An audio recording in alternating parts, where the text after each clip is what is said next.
Steam is home to many awful games. You can find a lot of videos on these games with the worst rated reviews, but there is a genre that isn't touched on because of YouTube censors and the fact that it's such a love it or hate it thing.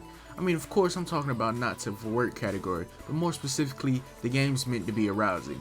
Now what I mean by love it or hate it is because the average person would not be looking towards Steam to get a quick one out, and if you are, you probably are so horny that you put ticks on a mug you probably want to fuck it. So thinking of this, I got the question, how bad could you be at making a game that you end up with a lot of negative reviews on a not safe for work game? So in order to answer this question, I went to the website SteamDB and filtered by not safe for work and told them to give me the worst. The first 3 games were really just regular games that show some sex scenes and a boob or two, which I mean I guess you could classify GTA as a not safe for work game then too, or the game just was a not safe for work at all. But we were looking for games whose main purpose was the fan service, and that led me to Rune Girl. You know a game's great when it has to specify that all characters are over 18. So here it is, the worst rated not safe for work game on Steam. And let's get into the story first because that's apparently a big part of it. When you first get into the game, you'll have 7 girls and you gotta unlock them throughout doing all of their stories. And they're so incredibly boring. For the start of the story, you wake up to meet Mahoney, who will be your constant companion throughout the game. Apparently you've lost your memory because of course you did. She informs you, however, that you are her servant and tells you to stay put. However, in doing this, we meet the first girl, Aya. Fortunately, luck was on my side and I escaped in time. Io is a special one because she comes in out of nowhere and just straight up attacks you. Then after you beat her, you two talk about how you are a servant and she notices you came from a summoning circle, hint hint. And then she explains how she's fighting for some treasure for her Oni-chan. Then the story brings up how she was attacked by wolves and then you saved her, I guess. Then after the one final battle that you were her Oni-chan this entire time. Wow, amazing. The next girl's story is Yuko, which starts you off again by stating you're Mahoney's servant, and you notice a symbol on the back of your hand. In the middle of the fray, Yuko shows up to battle you, in which after the battle, you find out she's from another world over dinner. All this leading up to telling you about memories from her old school days from her world or something. Your master Mahoney is the next girl. You eventually find out from her that you're a devil, the 13th one to be specifically, and you were summoned by the goddess clan. Then after a couple of minutes of gameplay and shitty dialogue, you find out in the most cliche way that you end up becoming her master. The girl after that is Miru, and oh boy, she is a slave or a former slave, but you better her to become your slave. She then informs you of her previous masters and says she has to be a slave because her body is quote unquote overdeveloped.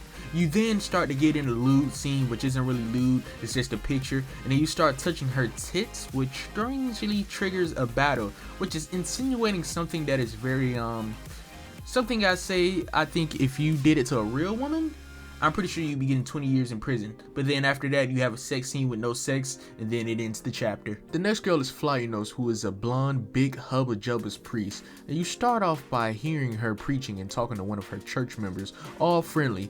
Then when he leaves, you hear her talking about him like he's trash. After you finish battling her, she sends her followers after you, and you make an escape. After your second encounter with her, Mahoney comes in, knocks her out with a little magic called roofies, and you take her to the end for another subtly lewd dialogue section, which you basically have sex, but you literally don't see anything. Then it ends on one more battle that started because I don't know if it's sexy roleplay or an actual battle because nothing's fucking shown. The next girl is Shia, who is a demi-human girl, a cat girl to be exact. She bumps into you, pickpocketing you for your money pouch. She then realizes you are a poor broke bitch. After that, you ask for your money back. She of course refuses you, and you battle her to get your money back. Don't feel bad for the girl though. She still got to sell some potions that she snatched, and she sold them at a high price. She reveals how hard it is for demi-humans to get by and explains why they steal so much. Then everything else is just some mid-sex dialogue. The last girl is the goddess Quetzalcoatl. You walk into her temple and she spots you and battles you. After the first battle, Mahoney reveals her plan was to go back to the temple with you so you can fight for her.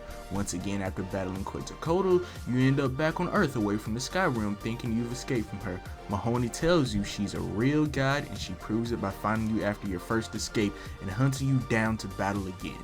After the next battle, it seems Mahoney has disappeared, and you are now alone face to face with the goddess, in which she then reveals she is in fact a demigod who can grant your wishes. She then explains some boring lore about how the goddess can use her power to seal the demon kin. Then after that battle, Mahoney explains that as a demigod, she can restore your memory back.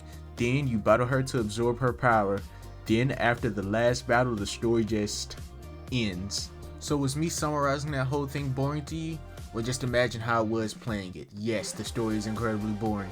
私 I can protect you if you stay here with me. Being alone here almost bores me to death, and a pet is exactly what I need. So now you know how I feel playing the game, right? You're bored to death, I'm bored to death.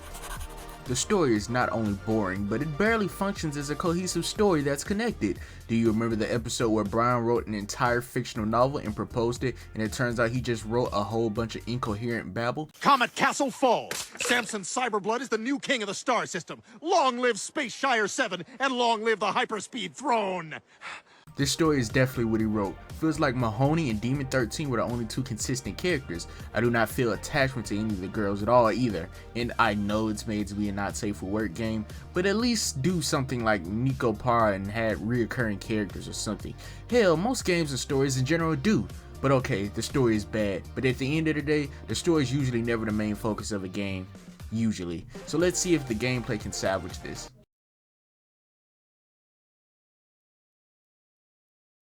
The gameplay is basically just clicking your circle and spinning it around your little pointer and avoiding all the black circles of doom. And you can charge up this power, which makes all current on-screen black circles disappear. You want to get rid of the black circles because they take one of your hearts, which you start with 3 of. If you're lucky, a heart may appear and you can gain an extra chance to complete the meter to 100%.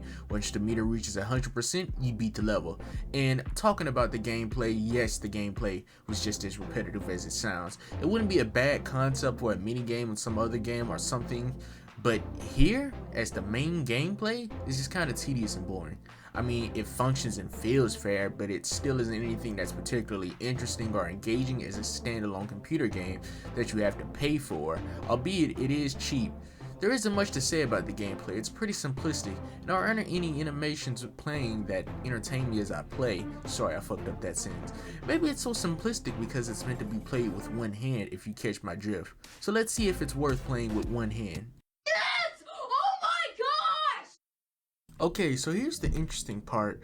Up until now, I was playing the game without all the NSFW intentionally so we can get a grasp of how much they put into the not safe for work sections. So I can individually look at these sections without the fan service carrying, which, oh my goodness, it felt like watching runway models who are fully clothed in medieval style wear.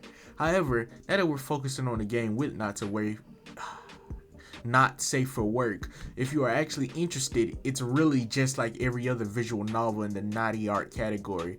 I mean, yes, the story is particularly boring, but you can get past that if you don't care about immersion. The content is not a lot either, albeit the game is 99 cents. And look, I'm just going to answer the question. Does it deserve to be the worst rated not safe for work game on Steam? No, it at least has the bare minimum of art looking good.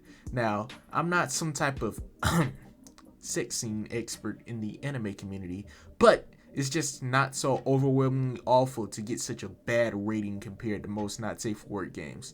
I think the negative reviews comes from the misconception they fucked in by making you have to install the DLC, which is free, and that's cool and all, but leaves more questions, like why not just include the not safe for work content in the initial game and maybe have a setting to enable and disable it. And I'm pretty sure this left many angry commenters with blue balls, and they left angry reviews.